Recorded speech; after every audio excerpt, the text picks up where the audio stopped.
Hello GitHub Universe, and thank you for tuning in to listen today about how GitHub does detection. My name is Calum Hall. I'm a threat detection engineer at GitHub. I'm based over in London, however I'm from slightly further north up in Glasgow, Scotland. I'm a huge ice hockey fan and Formula 1 enthusiast, as you can tell by the big grin on my face on the left there as I drive around a go-kart track at 5 miles an hour. I was a former offensive operator. I've always focused primarily in macOS security, where I've been fortunate enough to speak at a number of kind of high-level security conferences, including Black Hat and Objective-C's Objective by the Sea, the Apple Security Conference. Now, from speaking at all of these security conferences, there's one thing I always take away, and that's that there's always a lot more red team talks and offensive operator talks than there are blue team talks.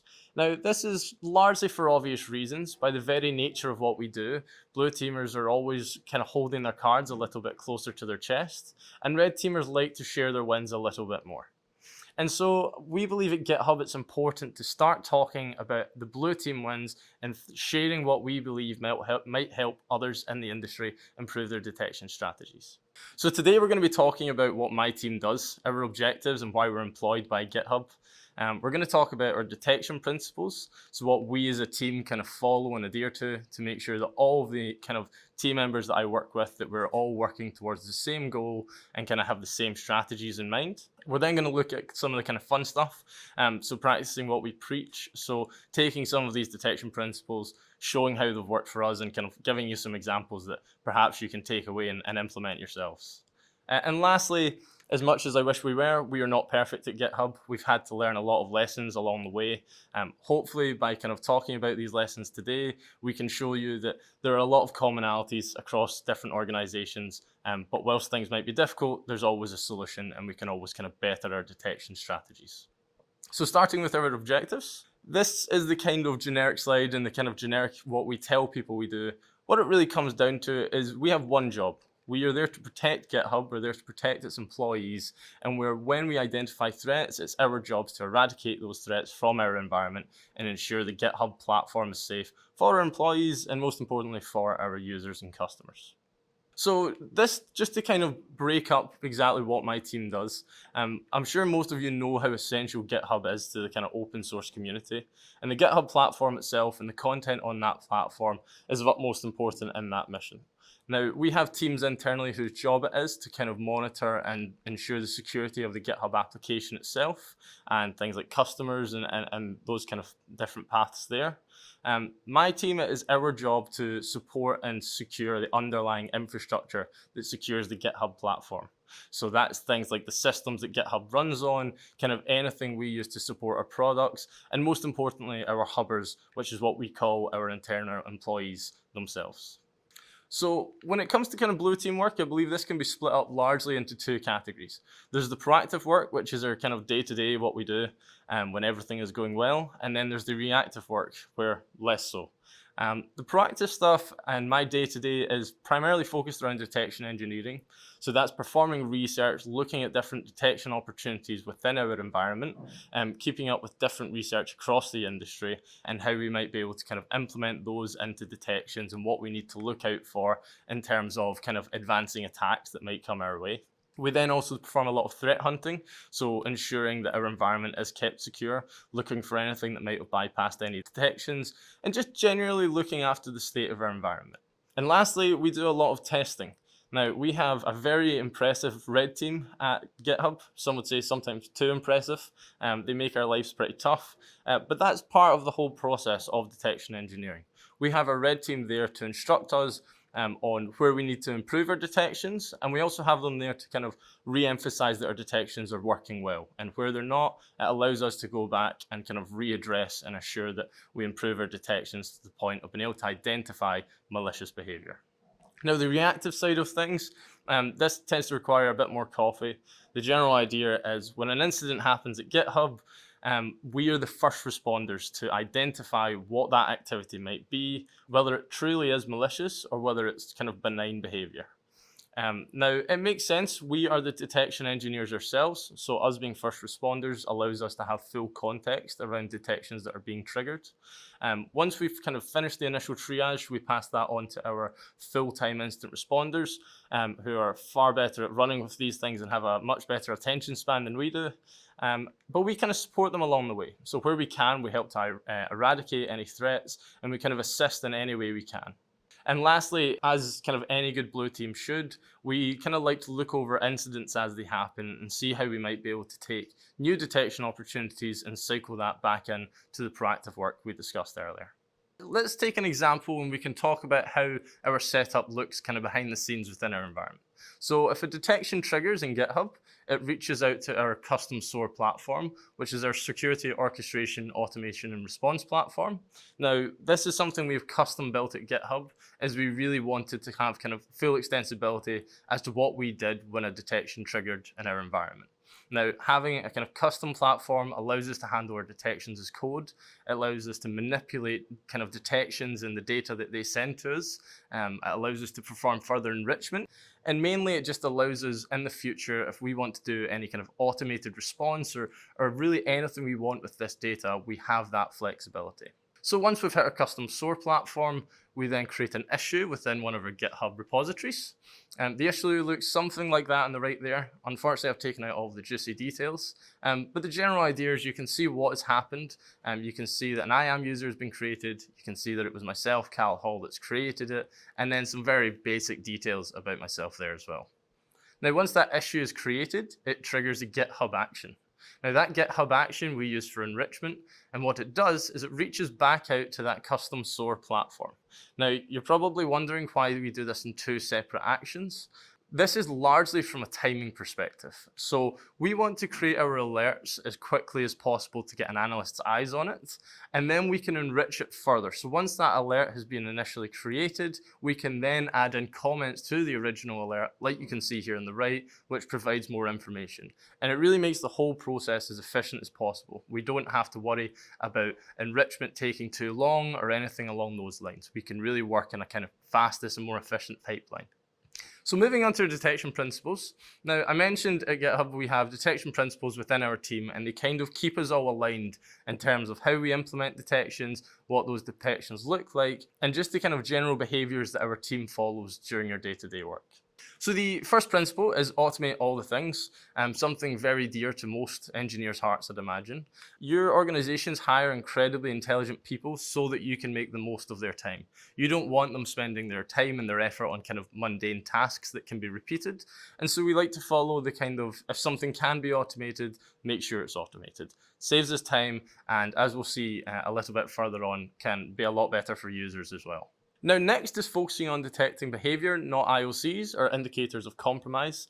Now, when we see a new attack in the wild, one of the first things that follows is people providing different detection techniques, specifically looking for different hashes or looking for different file names or artifacts that are generated by that given attack.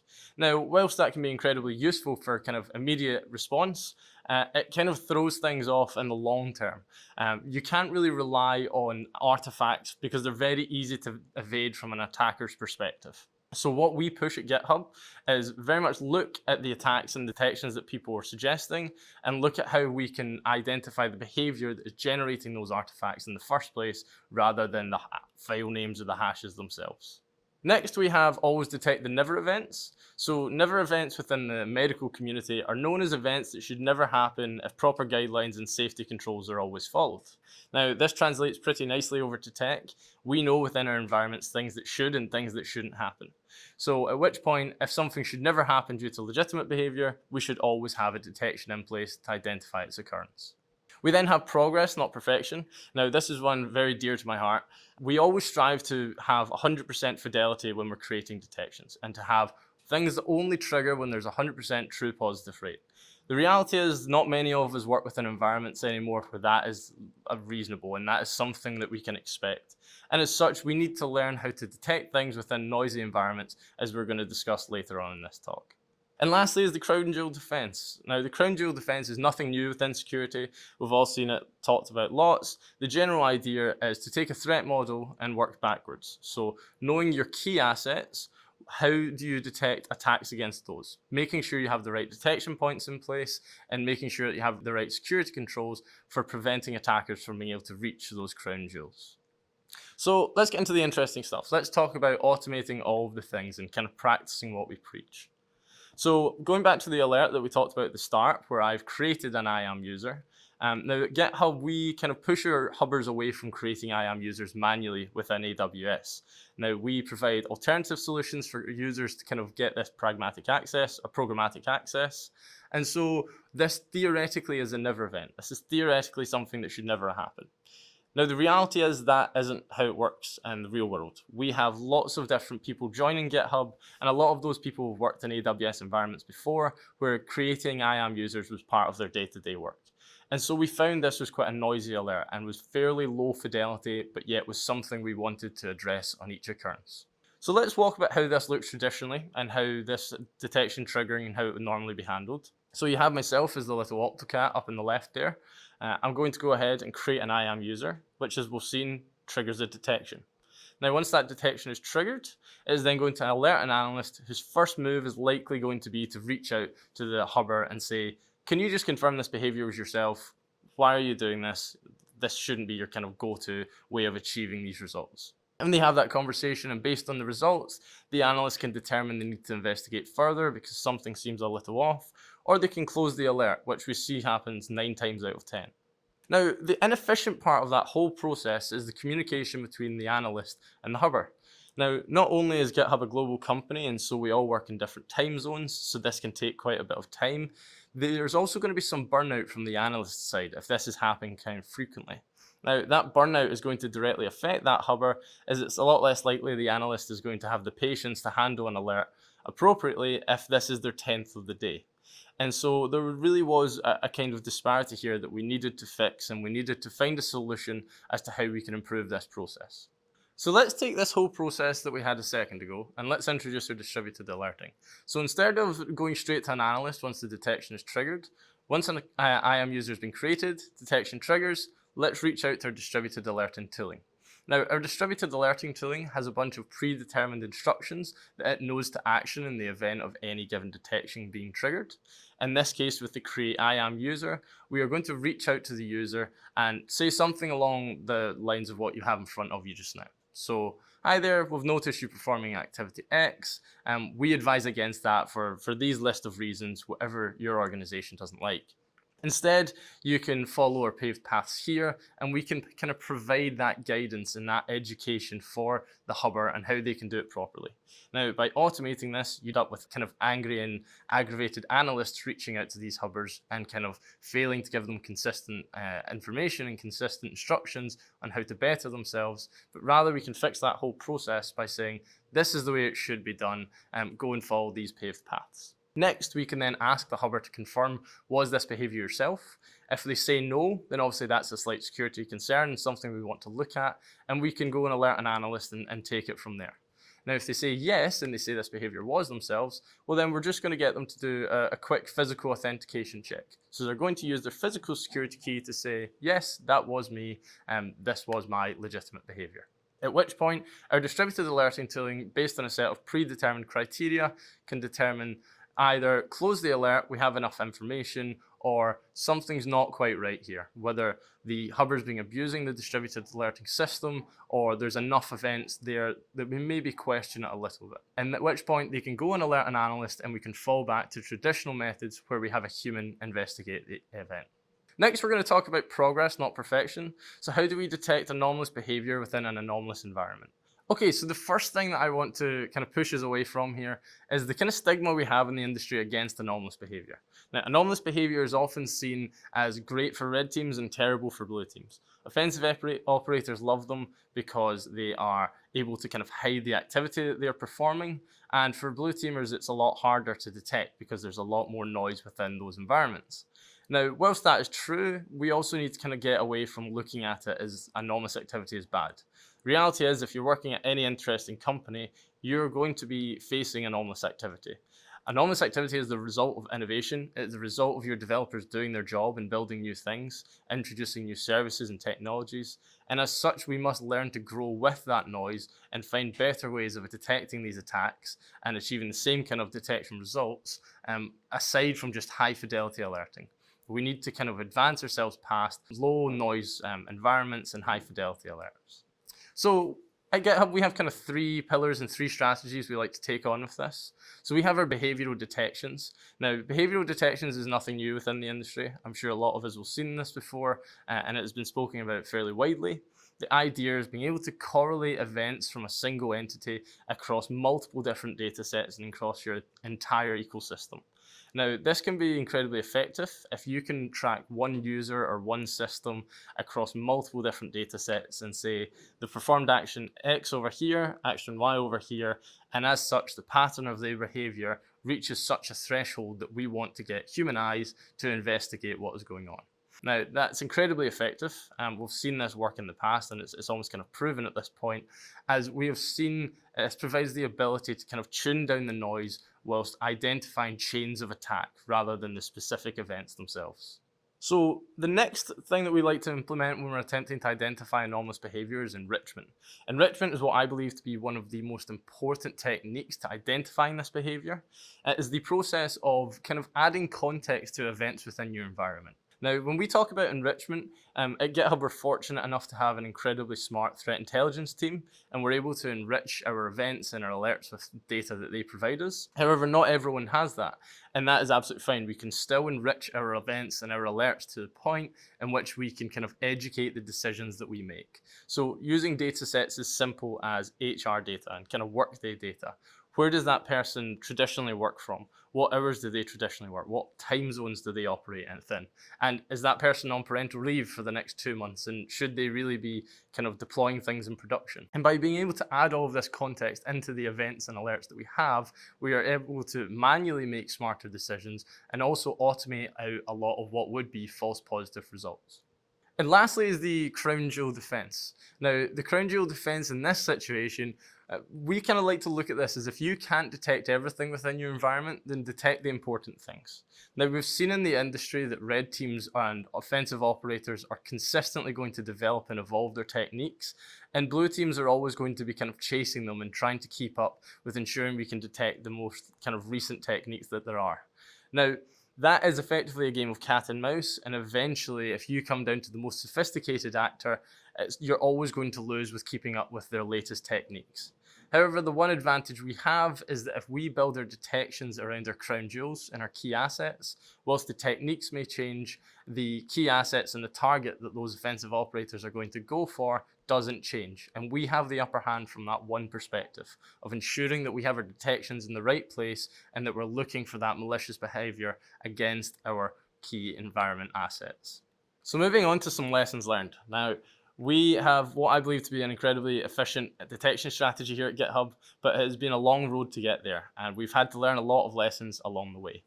Now, the first thing I think is incredibly important to talk about is developing partnerships. Now, from someone like myself that comes from a purely security background, this is something that you might not think to be on the top of your list when implementing a detection strategy. But the reality is, if you work for an organization like GitHub that is product driven, your engineering teams are always going to be moving in different directions, and your company is a moving ship. Now, it is important for teams like ourselves and for security teams as a whole to ensure that we are a core part of that conversation and develop partnerships with the people in these teams. That allows us to influence the decisions they make and make sure they're developing secure products from the start. And also make sure that we have the necessary telemetry moving forward to ensure that we are securely detecting any potential attacks within those new products that we're shipping. Now, the second and a slightly similar but more technical note is rely on your SMEs, so your subject matter experts. Now, my Chief of Security Officer, Mike Hanley at GitHub, he has a quote that he used to say when we all kind of joined, and I heard it lots when I started, which was, raise your hand if you're on the security team. And everyone, regardless of your security, engineering, whatever you may be, would raise their hand. Now, I thought this was just an incredibly good way of building morale and making it widely known that security is everyone's problem. But this is actually a lot more than that. And the longer I've been at GitHub, the more applicable this has become. When we say everyone's on the security team, at GitHub, we hire some of the best people in their fields. They know their services better than anyone else, and they know their technologies a lot better than I do and anyone in my team will. So that is a knowledge bank of information that is essential for someone like myself to tap into. We must work with our subject matter experts, ensure that we have those conversations, we understand the telemetry available for their technologies, and work with them. They know what a bad day looks like for their services. They know what attackers are likely to go after. And so discuss things like detection opportunities. What should we be looking for? And kind of really lean on the people within your organization for those insights into very specific technologies across your organization. Now, the last point is something I can't stress enough to your organizations, and that is that good security requires great engineers. Now, I am fortunate enough to be surrounded by what I believe to be some of the greatest engineers in the industry, and our security engineers really enable us to deploy a really effective detection pipeline at GitHub. The custom tools such as our SOAR platform and our distributed alerting that we discussed earlier, these are a huge part of what allows us to really spend time in the areas that matter and to ensure that we are implementing effective detection techniques across our environment. So thank you very much for your time here. I hope you learned a few things. I hope you have some ideas of what you can go and implement into your own environments. And if you have any questions, please feel free to reach out to me. Thank you.